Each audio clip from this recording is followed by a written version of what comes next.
Nah, kalau gue lihat sih memang dua sektor itu ya, coal ini juga masih masalah terkait harganya yang memang turun. Nah, Hmm. kalau harganya turun, kuantitinya harus naik untuk sama nih, kuantitinya harus naik setara dengan turunnya harganya kan gitu untuk Iya, menyamai iya. yang sebelumnya.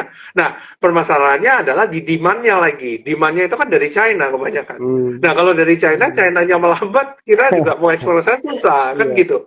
Jadi iya, itu iya. yang menjadi kendalanya. Tapi kita lihat memang ada terjadi perbaikan di sisi volume produksi, di mana Hmm. tahun lalu itu mereka kalau kita lihat perusahaan batubara itu dividennya rata-rata nggak gede ini, Hmm. rata-rata nggak gede dan banyak orang yang kecewa dengan dividennya batubara. Kita lihat Adaro kalau waktu itu kalau nggak salah cuma 40%, 30-40%, Indi cuma 20% dan sebagainya gitu ya, dan perusahaan lainnya.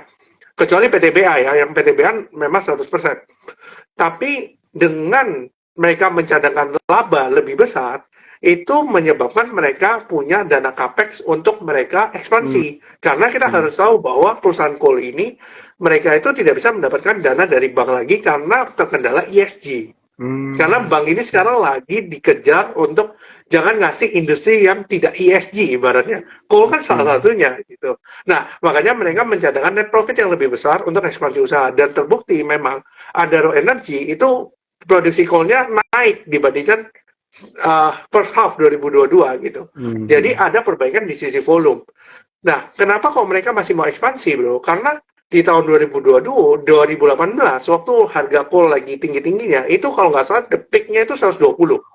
Sekarang itu sudah $150. Artinya, dengan kondisi sekarang, mereka masih cuan banget gitu. Jadi, mereka juga nggak masalah, oke, saya ekspansi aja deh. Sebisa saya dapat batu bara, ya saya stok dulu, ibaratnya gitu. Nanti ketika Hmm. winter, saya jual. Jadi, kurang lebih seperti itu kondisinya saat ini, gitu untuk batu bara.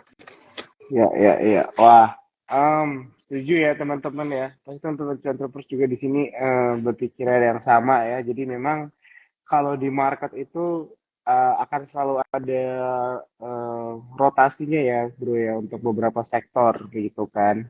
Jadi Betul. mungkin ada yang udah dapat pamornya mungkin tahun lalu atau mungkin beberapa tahun lalu dan sekarang mungkin memang lagi kalah kalah sinar aja begitu kan. Apalagi sentimen itu terus berganti-ganti, berubah-ubah dan ada aja ya selalu dan tentunya ini berdampak terhadap sektor-sektor yang ada, apalagi sektor-sektor yang benar-benar sensitif gitu kan terhadap ekonomi global Ya, juga gitu. Wah, ini menarik banget ya teman-teman ya.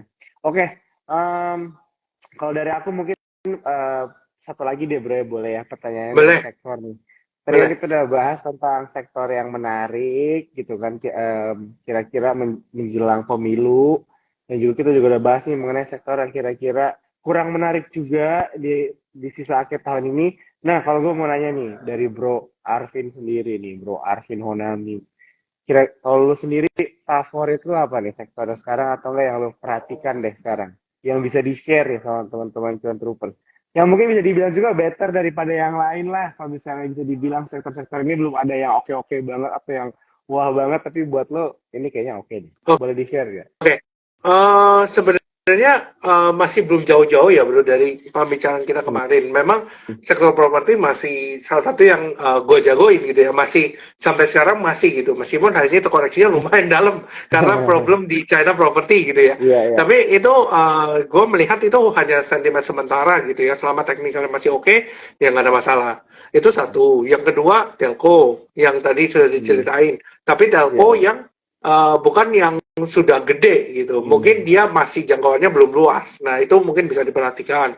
Selain itu juga beberapa ya, kalau kita lihat industri batu bara itu kan tadi seperti gue cerita gitu kan. Hmm. Meskipun harganya $150 gitu ya, meskipun harganya $150, tetap perusahaan tambang batu bara tetap akan meningkatkan volume produksi. Berarti Hmm. ketika dia meningkatkan volume produksi, berarti dia harus ada kontraktor pertambangan batu baranya yang kontraknya fix gitu ya, Hmm. harganya tetap sama.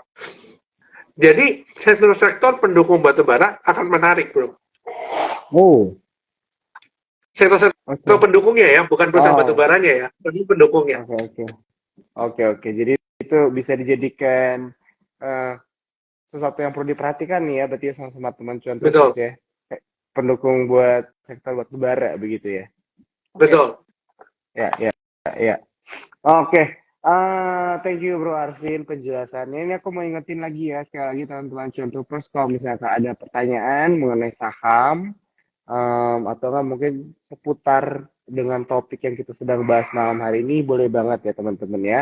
Malam hari ini mungkin ada teman-teman Cuan Troopers atau nggak orang nih yang baru join di IG Support Sekuritas, TikTok seperti malam ini kita itu diskusi ringan ya teman-teman sama para ahlinya dan pakarnya ya, pelaku-pelaku pasar modal, supaya kalian juga bisa nih ngobrol-ngobrol langsung dan bertanya gitu. Oke, nih sebelum kita mungkin lanjut ya, kita mungkin jawab pertanyaan dari teman-teman Cuan Troopers. Wah, ini ada yang bilang hidup Ko Arvin Honami, Budi Santoso. Thank you. Ini kayaknya ngomong gini, kayaknya lu yang lari ini ya bro, running for president nih kayaknya nih. Kayaknya tipe-tipe orang yang mau pemilu tuh digitu-gituin tuh biasanya komennya tuh hidup Ko Arvin, siap ya. Jadi apapun fotonya Bro Arvin pasti naik nih, ikutin aja ya teman-teman ya. Kalau misalnya udah mau pemilu. Oke, oke bro, mungkin pertanyaan gue mengenai mengamankan investasi dulu nih ya. Jadi kalau misalnya kita lihat memang topiknya malam hari ini ya teman-teman Contoppers itu mengamankan investasi di kala market konsolidasi. Memang susah banget nih bro. Kalau misalnya kita lihat market kita itu nggak pernah tembus-tembus di angka 7.000 ya kalau nggak salah ya. Udah berapa lama begitu kan. Dan kalau kita tarik garisnya gitu ya, timelinenya, memang market ini masih konsolidasi gitu. Nah, mungkin dari lu bisa di-share nggak nih kira-kira strategi apa sih gitu yang bisa mengamankan investasi kita, atau mungkin untuk lebih dikecilin lagi pertanyaannya, apa yang harus dilakukan para pelaku pasar gitu di saat market ini sedang seperti ini? Apakah kita perlu khawatirkah gitu kan menarik uang dan sebagainya aset kita, atau kita harus tetap tenang aja berpegang dengan fundamental atau apapun itu bro? Mungkin bisa dibantu nih teman-teman Controppers yang nonton. Thank you. Oke. Gini bro, memang ini pertanyaan-pertanyaan yang sering banget gue dapetin ya di tengah market konsolidasi seperti ini. Memang market konsolidasi itu paling gak enak bro, karena atas kena, bawah kena. Sering banget tek-tok, bolak-balik. Nah, yang kita lakukan adalah kita harus tahu ketika market sedang konsolidasi, maka kita harus tahu resist dan supportnya IHSG di saat itu. Nah, kalau ketika IHSG itu sudah dekat support dan kebetulan saham kita itu lagi di support yang kita incar, itu kita boleh buy. Nah, nanti ketika sudah IHSG-nya dekat resist, saham kita udah dekat resist, kita boleh jual. Dan kita nggak bisa main swing nih, kalau di saat-saat sekarang. Swingnya nggak bisa panjang banget, swingnya main pendek gitu. Nah, kecuali kalau teman-teman mau main panjang gitu ya, dan mungkin teman-teman ibaratnya agak swing agak panjang gitu ya, teman-teman harus punya view di mana ketika marketnya koreksi lebih dalam, teman-teman akan beli lagi ketika di bawah. Asal teknikalnya tidak breakdown. Itu ya, dengan catatannya teknikalnya nggak breakdown. Nah, selama itu tidak terjadi, maka teman-teman boleh ambil posisi. Jadi, ibaratnya dipecah antriannya supaya teman-teman ibaratnya masuk nggak satu harga, tapi masuk bisa sampai 2 harga di 2 support yang berbeda. Jadi, strateginya adalah seperti itu sekarang bro. Karena kita sering banget lihat sekarang, banyak saham yang udah dekat support, dia ternyata nggak mantul bro, breakdown sekali lagi sebelum dia mantul gitu. Nah, yang kita lakukan adalah kita masuk dulu 50% di atas, baru masuk 50% di bawah. Tapi kita harus tahu structure market mana yang misalnya ketika dia breakdown tuh udah jelek. Kalau dia sudah jelek ketika jebol support 2, ya sudah totally cabut dari situ. Karena otomatis itu akan bergeraknya akan ke bawah terus gitu, terlepas dari IHSG-nya konsolidasi. Biasanya begitu bro. Jadi kita harus ngerti sektor mana yang akan menarik, itu satu. Yang kedua adalah pecah antriannya supaya kita psikologinya nggak terganggu. Karena terus terang di trading, itu bukan metodenya yang akan menjadi penentu kita itu bisa cuan di pasar saham atau enggak. Tapi lebih ke arah psikologi kita. Ketika kita minus 8% misalnya, contoh ketika kita minus 8% dan kita tidak nyaman, kita buru-buru cut loss padahal itu sudah di support gitu, support kuatnya. Dan akhirnya dia rebound, kita berusaha untuk ngejar. Dan ketika market konsolidasi itu ketika kita beli itu sudah nanggung gitu bro.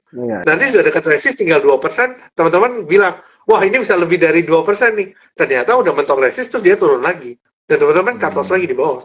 Itu yang sering terjadi. Makanya aku bilang jangan masuk di satu harga, tapi masuk di dua harga sekaligus, dan pastikan bahwa ketika kalian masuk di dua harga sekaligus, itu trennya belum patah, gitu sih. Oke. Thank you bro untuk jawabannya ya.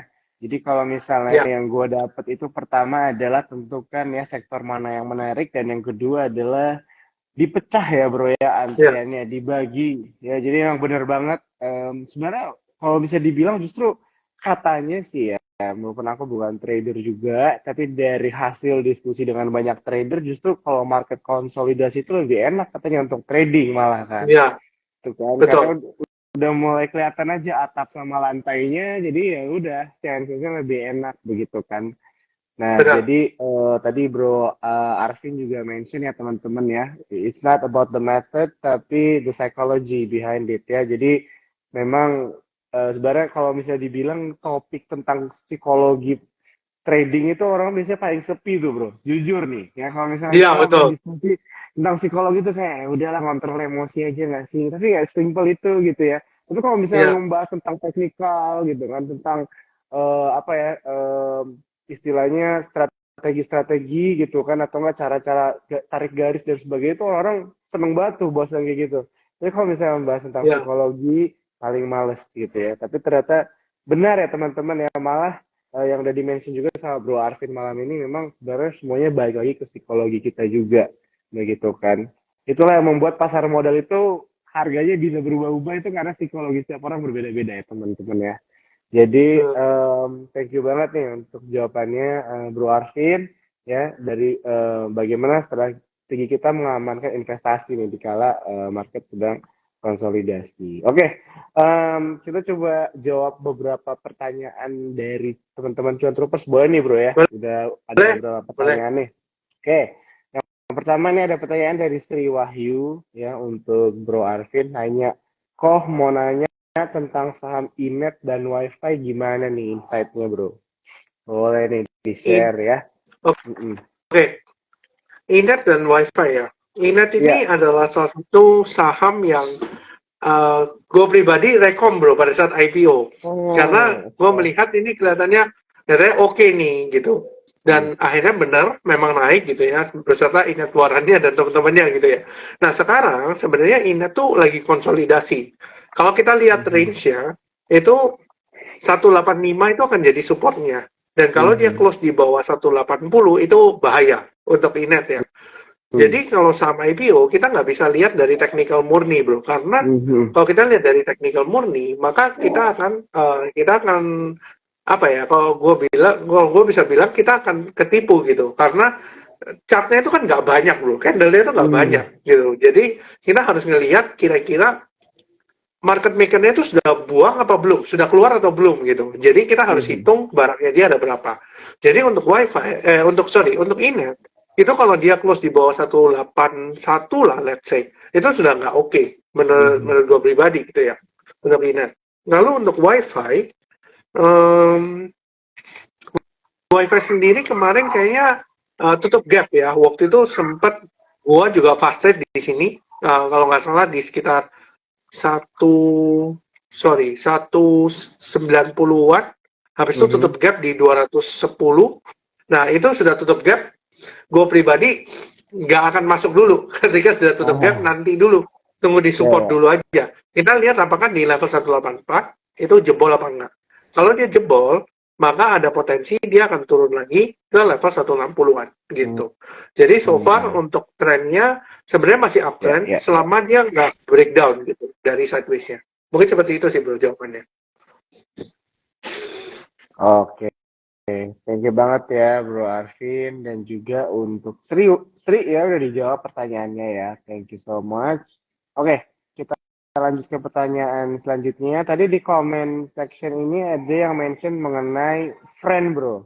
Mungkin boleh dibahas nih friend. Friend ya. Ya. Friend sendiri ini sebenarnya sideways ya. Kalau kita lihat dari bulan Maret itu nggak kemana-mana. Dan ini memang support kuatnya Friend.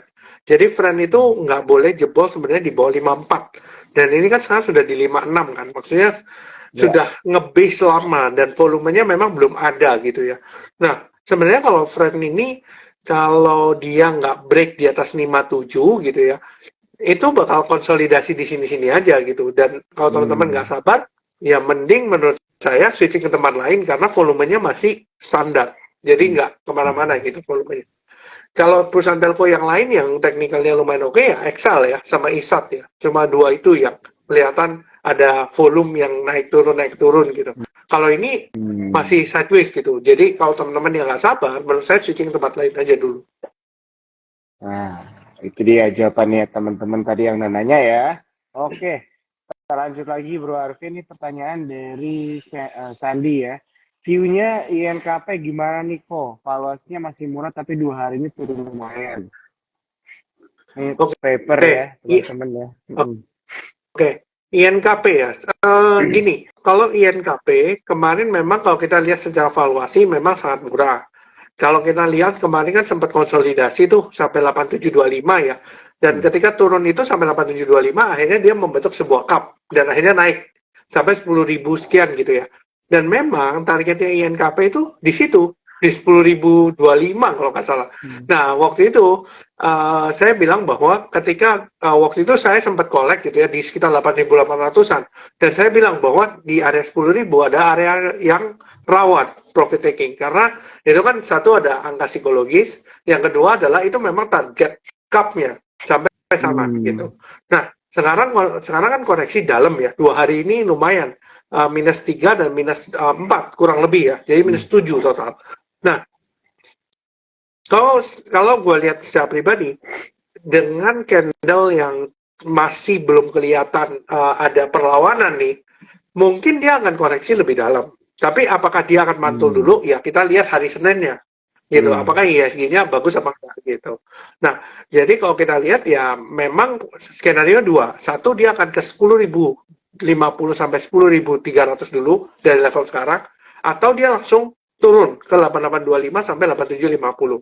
Itu ada dua skenario. Nah, karena posisinya di INKP di daily kalau teman-teman lihat price-nya higher high tapi MACD-nya lower high. Yang mana itu Hmm. biasanya itu adalah indikasi pelemahan tren gitu secara jangka pendek dan kemungkinan kalau dia turun sampai 8.800 menurut saya risknya sudah kecil karena kalau kita lihat misalnya kalau jebol 8.600 saja itu udah jelek INKP jadi lebih baik seperti tadi yang gue cerita bro market kan konsolidasi nih Hmm. kita kan nggak pernah tahu nih Ya. besok merah apa besok hijau nah kalau begitu ya pecah antrian aja teman-teman boleh buy di daerah sini lalu buy lagi di sekitar 8.800an. Jadi kalau teman-teman di average kurang lebih minusnya cuma 3% dari low-nya gitu, dari stop loss-nya ya. Itu cuma sekitar 3% Ya. gitu. Jadi 3% is still manageable lah. Untuk beberapa orang, I think banyak orang yang minus 3% ya udahlah gitu. Jadi psikologinya nggak terganggu. Kurang lebih seperti itu sih bro. Oke, thank you Bro Arvin untuk jawabannya ya mengenai INKP. Oke, kita lanjut nih ke pertanyaan selanjutnya dari Michiko ya. Jadi Michiko nanya, view dari GJTL kok rencana mau masuk karena asing akumulasi beberapa minggu ini. Nah, what do you think bro buat GJTL nih? Kalau Oke. aku lihat sih hari ini turun ya 1,69%. Ya, oke. Sebenarnya Gajah Tunggal ini masih oke ya di tengah IISG yang Hmm. seperti itu dia cuma minus 1,6% gitu. Di Ya, tengah yang lain INKP minus 4%, ya. Astra minus 3%, dia masih minusnya kecil 1, sekian persen.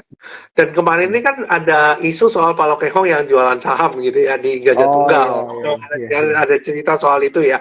Dan mungkin teman-teman yang mungkin belum ngerti soal mekanisme struktur pemegang saham, teman-teman bisa cek reels gue yang terakhir. Kebetulan bahas Gajah Tunggal. Nah, jadi teman-teman bisa melipir ke sana untuk ngelihat. Tapi intinya adalah Gajah Tunggal ini, Palo Keng Hong menurut gue pribadi belum jual habis. Itu adalah inti dari Hmm. videonya.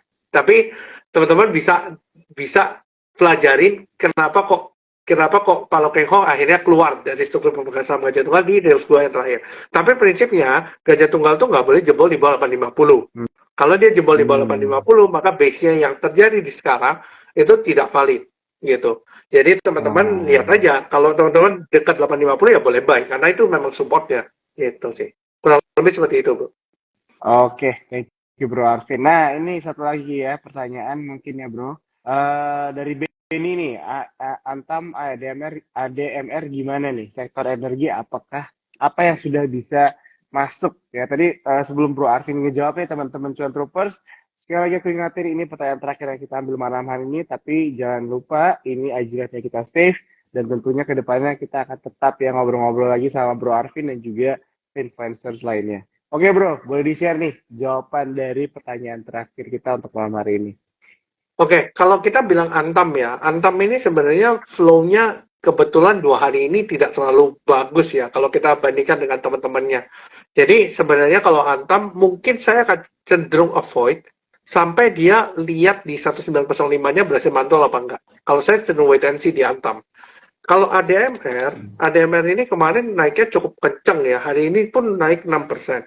Tapi kalau kita hitung dari extension Fibo-nya itu sudah mencapai target 1140 sampai 1175 dan hari ini tutup 1180 gitu ya. Nah, sebenarnya kalau kita hitung sebenarnya kalau target minornya udah tercapai nih di ADMR dan gue pribadi juga sudah masuk waktu di sekitar 980-an waktu itu dan sekarang kan udah cuan lumayan gitu ya, berapa persen. Nah, kalau posisinya ngambil di sekarang, menurut saya nggak wise. Karena secara risiko nggak masuk.